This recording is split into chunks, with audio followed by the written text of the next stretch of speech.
కార్యక్రమం జరుగుతున్నది.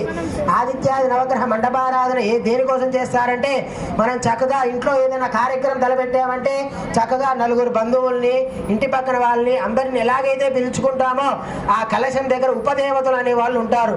మనకి తెలిసిందే, సూర్యుడు, చంద్రుడు, అంగారకుడు, బుధుడు, బృహస్పతి, శుక్ర, శని, రాహు, కేతు, అలా చక్కగా 9 నవగ్రహాలని, పంచపాలకులను, ఈశాన్యం, ఆగ్నేయం, వాయు, నైరుతి, అలా ఆగ్నేయ మూలాలున్న చక్కగా వాళ్ళందరినీ ఆహ్వానం చేసుకొని షోడశోపచార పూజా కార్యక్రమం జరుగుతూ ఉంటుంది. చక్కగా అందరూ కూడా మండపారాధన దేవతాభ్యో నమః, లేకపోతే ఆదిత్యాయ నమః అనుకుంటూ ఉండండి. చక్కగా నమస్కారం చేసుకుంటూ చక్కగా ఇక్కడ పంతులు గారు చేస్తూ ఉంటారు. కింద ఎవరో కూడా మాట్లాడుకోవద్దమ్మా.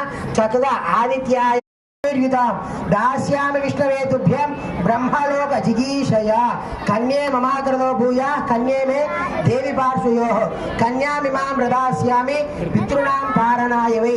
చక్కగా మంచి గుణము కలిగిన అమ్మాయి, చక్కగా దేవతలాగా చక్కగా అలంకరింపబడిన అమ్మాయిని చక్కగా మీకు కన్యాదానం చేస్తున్నాం నాయన.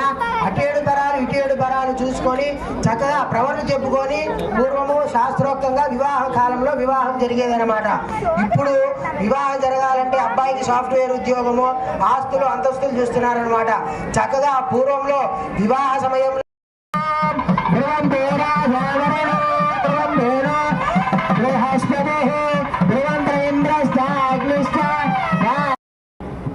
చక్కగా అందరూ ఆయురారోగ్యముతో విద్యార్థులకు బుద్ధి, మేధా, జ్ఞాన శక్తి కలిగి ఉండాలి. ఉద్యోగస్తులకు ప్రమోషన్ అభివృద్ధి కలిగి ఉండాలి. వ్యాపారస్తులకి లాభం చేకూరాలి.